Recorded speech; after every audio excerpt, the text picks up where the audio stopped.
छोटे, तेरा जैकेट मिल सकता है क्या? बाहर सर्दी बहुत है और काम पर जाना था। हाँ हाँ भैया, क्यों नहीं। वैसे भी घर में तो इतनी ठंड लगती नहीं है, आप ही ले जाओ। ये लो। धन्यवाद छोटे। कोई बात नहीं भैया।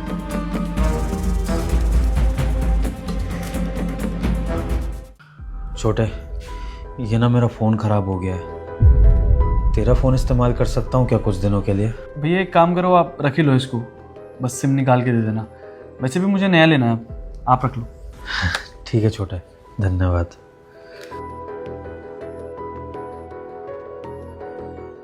छोटे, कुछ पैसे दे सकता है क्या?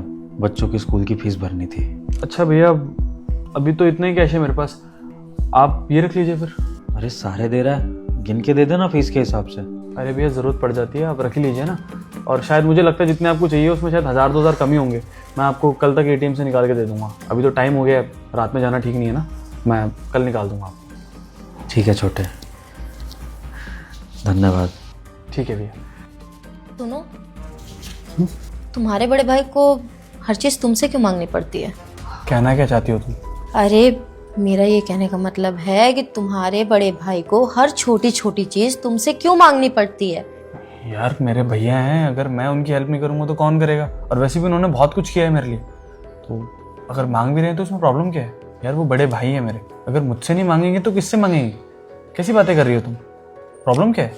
यही तो प्रॉब्लम है, तुम्हारे बड़े भाई ने तुम्हारे लिए बहुत कुछ किया है, इसीलिए तो शायद तुम आज थोड़े थोड़े पैसे देके उनका एहसान चुका रहे हो, है ना? उनकी ही गलती है, तुम्हें इतना बड़ा पाल पोस के जो किया है।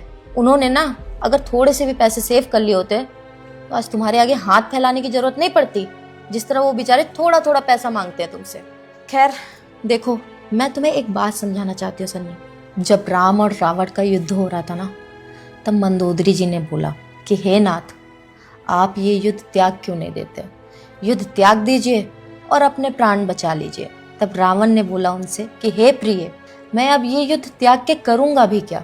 मेरा कुंभकर्ण जैसा भाई जब इस दुनिया में नहीं रहा तो अब मैं जीवित रह के क्या करूँगा?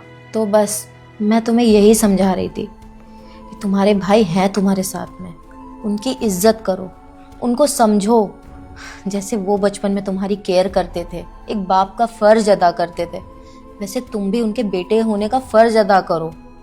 बड़े भाई हैं वो तुम्हारे, बेटे से कम औहदा तो दिया नहीं है ना तुम्हें। जब तुम्हारे पिताजी होते तो क्या तुम उनको भी ऐसे ही रखते? नहीं ना, एक बेटे होने का फर्ज निभाते, क्योंकि उन्होंने बचपन में तुम्हारा साथ दिया था, तुम्हारी हर छोटी बड़ी ज़रूरतों को पूरा किया था। वैसे ही तुम्हें भी अपने भैया की सारी ज़रूरतों का ध्यान रखना चाहिए। बस मैं इतना ही कहना चाह रही थी। अच्छा एक बात बताओ, तुम्हारे बचपन में पढ़ाई वगैरह का खर्चा किसने उठाया था? यार पापा के जाने के बाद तो सब कुछ भैया ही नहीं किया। वो चाहते तो ये ना करके पैसे जोड़ सकते थे अपने लिए, पर तुम्हारे लिए क्या ना। अच्छा एक बात बताओ, जब तुम्हें कोई भी छोटा बड़ा सामान चाहिए होता था तो तुम उनसे मांगते थे या वो खुद ला के तुम्हें दे देते थे? अब तुम्हें ये चीज़ नहीं करना चाहिए सन्नी, उनके बिना मांगे ही तुम्हें हर चीज़ उनके हाथ में नहीं देनी चाहिए। बस मैं तुम्हें यही चीज़ समझाना चाह रही थी सन्नी, कि उनके मांगने से पहले हर छोटी बड़ी ज़रूरतों को पूरा करना सीखो। तुम भी जिम्मेदार बनो जैसे वो बचपन में तुम्हारे लिए थे। आई होप तुम्हें समझ में आ गया होगा जो मैं समझाना चाह रही हूँ। कहते हैं ना, रामचरित्र से तो हमने कुछ भी नहीं सीखा, शायद रावण चरित्र से हम सीख सकें।